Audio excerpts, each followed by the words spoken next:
আমরা আশাবাদী ওনাদের মতো হতে চাই। ও সিদ্দিক আকবর, ও ওমর ফারুক, ও ওসমান গনি, ও মাওলা আলী, ও হাসান কারিমান, এই শিক্ষা পেলেন কোথায়? কলেজ তো ছিল না, ভার্সিটি তো ছিল না, পেলেন কোথায়? বলে মুস্তাফার কদম থেকে শিখতে পেয়েছি। তাহলে অমানুষকে মানুষ বানানোর একমাত্র শিক্ষা, একমাত্র বিদ্যালয় হচ্ছে আমার মদিনাওয়ালার স্কুল। এছাড়া দ্বিতীয় কোনো উপায়। এবার দুনিয়াতে চলতে গেলে আমাদের সার্টিফিকেটের দরকার, তো সুতরাং দুনিয়া থেকে সার্টিফিকেটটা নেন, অমানুষকে মানুষ বানানোর জন্য মদিনাওয়ালার স্কুলে আপনার ছাত্রকে ভর্তি করাই দেন। এই ছেলে কখনো আপনার সাথে বেয়াদবি করা তো দূরের কথা, চোখে চোখ রেখে পর্যন্ত কথা বলবে না। আল্লাহ আমাদের সবাইকে কবুল করুক। অনেকবার আপনার গর্দান আমার তরবারির নিচে পেয়েছিলাম, যতবার তরবারি উঠেছিল ততবার মন বলেছিল এটা আমার বাবা, মারি কেমনে? তখন সিদ্দিক আকবর বলেছিল যদি ওই জিহাদের মাঠে মুস্তাফার পক্ষে যখন তরবারি তুলে ফেলেছিলাম, যদি ওই সময়ে তোমাকে যদি আমি পেতাম, তরবারি যদি উপরে তোমার গর্দান যদি নিচে থাকতো, আমি আবু বকর ছেলে হিসেবে ছাড় দিতাম না। আগে মুস্তাফা, পরে অন্য কিছু থাকবে। আবু বকর ছেলে চাই না, মেয়ে চাই না, পরিবার চাই না, আবু বকর মুস্তাফাকে চায়। আমরাও তাফসীরুল কোরআনের মাধ্যমে জানিয়ে দিতে চাই, আগে মুস্তাফা চায়, পরে দুনিয়া চায়। সুতরাং একই কণ্ঠে আজকের তাফসীরুল কোরআন থেকে মুস্তাফাকে জানিয়ে দেই, লব্বাইক লব্বাইক লব্বাইক ইয়া রাসূলুল্লাহ, লব্বাইক লব্বাইক লব্বাইক ইয়া রাসূলুল্লাহ, লব্বাইক লব্বাইক লব্বাইক ইয়া রাসূলুল্লাহ। কোর্ট অফ মদিনা, সুন্নিয়তের অহংকার। যত রকমের সাবজেক্ট আছে জ্ঞানের বহিঃপ্রকাশ করে, একটি সাবজেক্টে কখনো অন্য সাবজেক্ট পাওয়া যায় না। রাষ্ট্রবিজ্ঞানে অর্থনীতি পাওয়া যাবে না, অর্থনীতিতে কখনো আপনি সায়েন্স পাবেন না। ইকোনমিক্স আলাদা, সায়েন্সের সাবজেক্ট আলাদা, আর্টসের সাবজেক্ট আলাদা। এই সমস্ত কিছুর মূলে কি? জ্ঞান অর্জন করা। একটা আওয়াজ দেন না কেন? জ্ঞান অর্জন করা। আর জ্ঞান অর্জন করাকে আমরা বলি জ্ঞানেই আলো, জ্ঞানেই জাতির মেরুদণ্ড। কিন্তু বাস্তবতায় দেখলাম যত দুর্নীতি করা হচ্ছে সব সার্টিফিকেট ওয়ালারাই করতেছে, যত বাটপারি করছে সব সার্টিফিকেট ওয়ালারাই করছে। এবার বিবেকবানদের বিবেক থমকে গেল। শিক্ষায় যদি জাতির মেরুদণ্ড হয়, শিক্ষায় যদি আলো হয়, তাহলে যারা সার্টিফিকেট অর্জন করে জ্ঞানী হচ্ছে, তারা কিভাবে দুই নাম্বারি করে, তারা কিভাবে বাটপারি করে, তারা কিভাবে তেলের দাম বাড়াই দেয়, তারা কিভাবে খাদ্য মজুত করে। তার মানে বোঝা যায় সমাজকে, পৃথিবীকে শান্তিতে রাখার জন্য যে জ্ঞানের দরকার সেই জ্ঞান আমরা অর্জন করতে পারি নাই, আমরা শুধু সার্টিফিকেট অর্জন করতে পেরেছি। কথা বলে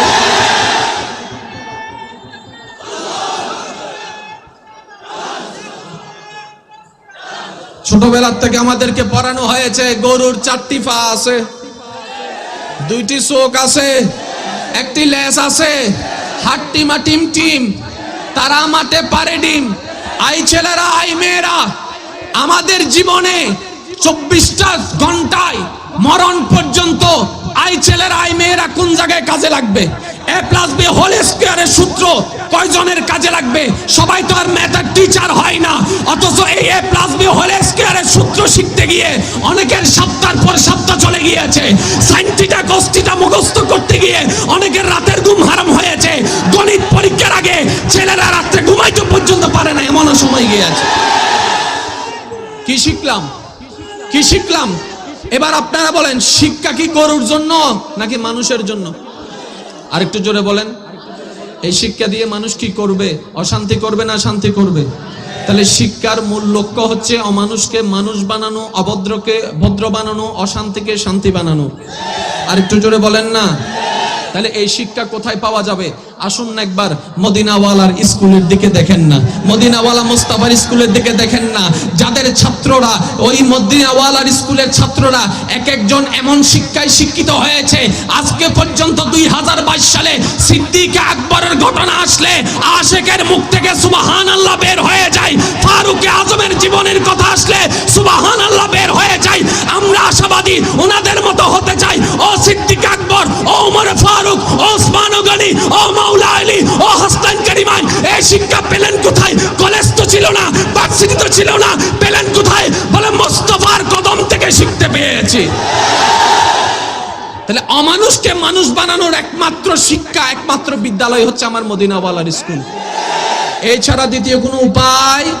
এবার দুনিয়াতে চলতে গেলে আমাদের সার্টিফিকেটের দরকার, তো সুতরাং দুনিয়া থেকে সার্টিফিকেটটা নেন, অমানুষকে মানুষ বানানোর জন্য মদিনাওয়ালার স্কুলে আপনার ছাত্রকে ভর্তি করাই দেন।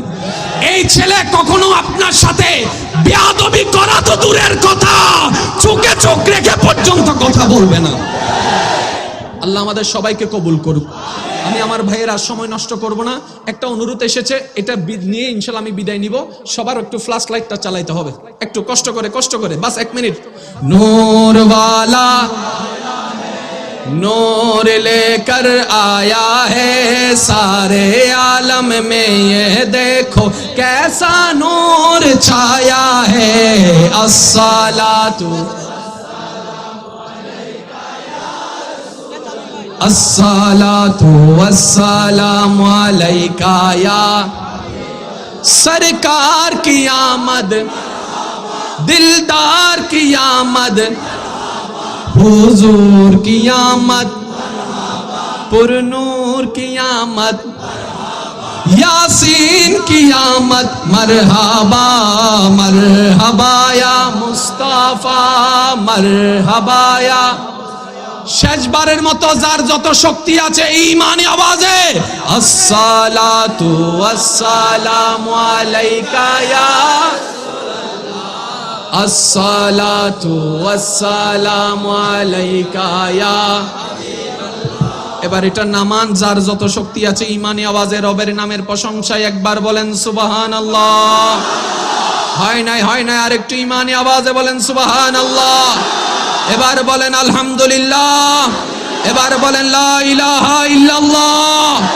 এবার ভিক্ষার দুইটা হাত রবের দরবারে তুলে দিয়ে ঈমানি আওয়াজটুকু লাগিয়ে একবার বলেন আল্লাহু আকবার, আল্লাহু আকবার, লা ইলাহা ইল্লাল্লাহ, লা ইলাহা ইল্লাল্লাহ, মুহাম্মাদুর রাসূলুল্লাহ সাল্লাল্লাহু আলাইহি ওয়াসাল্লাম। ওয়া আখিরু দাওয়ানা আলহামদুলিল্লাহি রাব্বিল আলামিন। আসসালামু আলাইকুম ওয়া রাহমাতুল্লাহি তাআলা ওয়া বারাকাতুহু।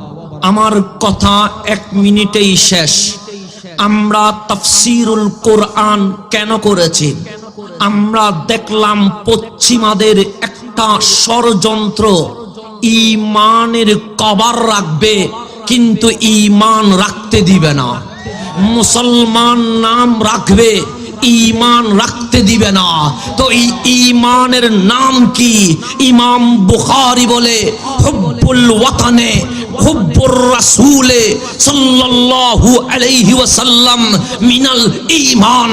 একটা বডি আছে, বডির রূহ, ওই ঈমানের রূহের নাম রাহমাতুল লিল আলামিন। সেই জন্য সিদ্দিক আকবরের শাহজাদা যখন অমুসলিমদের দলে ছিল, নবীর বিপক্ষে যখন মাঠে নেমেছিল, তখন রসূল করিমের পক্ষে বাবা সিদ্দিক আকবর ছিল। যখন সিদ্দিক আকবরের শাহজাদা ইসলাম ধর্ম গ্রহণ করলেন, তখন বাবার ছেলে কথা হচ্ছিল।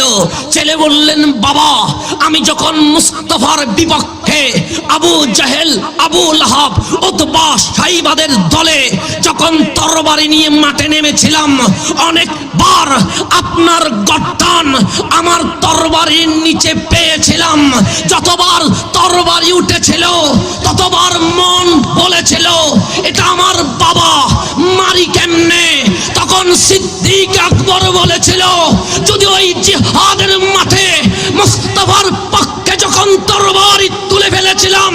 যদি ওই সময়ে তোমাকে যদি আমি পেতাম, তরবারি যদি উপরে, তোমার গর্দান যদি নিচে থাকতো, আমি আবু বকর ছেলে হিসেবে ছাড় দিতাম না। আগে মুস্তাফা, পরে অন্য কিছু থাকবে। আবু বকর ছেলে চাই না, মেয়ে চাই না, পরিবার চাই না, আবু বকর মুস্তাফাকে চায়। আমরাও তাফসীরুল কোরআনের মাধ্যমে জানিয়ে দিতে চাই, আগে মুস্তাফা চায়, পরে দুনিয়া চায়। সুতরাং একই কণ্ঠে আজকের তাফসীরুল কোরআন থেকে মুস্তাফাকে জানিয়ে দেই, লব্বাইক লব্বাইক লব্বাইক ইয়া রাসূলুল্লাহ, লব্বাইক লব্বাইক লব্বাইক ইয়া রাসূলুল্লাহ, লব্বাইক লব্বাইক লব্বাইক ইয়া রাসূলুল্লাহ। তোমাদের কর্মীদের কোনো প্রতিদান লাগবে? তোমাদের কোনো টাকা পয়সা লাগবে?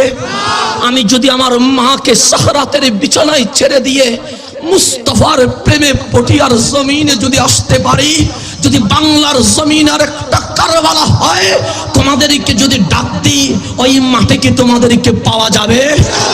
যদি কারবালার আর একটা ডাক আসে, এজিদিদেরকে জমিয়ে দেওয়ার জন্য, শাহজালালের পতাকা উড্ডীন করার জন্য, যদি হোসাইনি সৈনিক আর একবার ডাক দেয়, কারবালার মাঠ প্রস্তুত করতে তোমরা কে কে গর্দান দিতে রাজি আছো?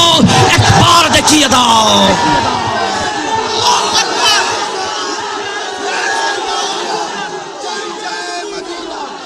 হাসান আজহারি দুনিয়া চাইতে আসে নয়, মুস্তাফার কদমের গোলামি করতে এসেছে। হেরে গেছে তোমাদের হিংসা, জিতে গেছে আমাদের ভালোবাসা।